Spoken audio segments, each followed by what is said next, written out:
আবারও চলে আসলাম একটা ভিডিও নিয়ে। তোমরা কেমন আছো? আমি ভালো আছি। বানিয়েছিলাম মোচা।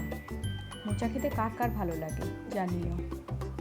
প্রথমে মোচাটাকে আমি কেটে নিয়ে নুন আর হলুদ জলে ভিজিয়ে রেখেছিলাম।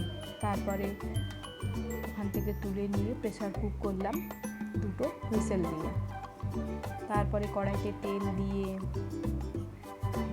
জিরে, শুকনো লঙ্কা আর তেজপাতা দিয়ে ফোড়ন দিলাম।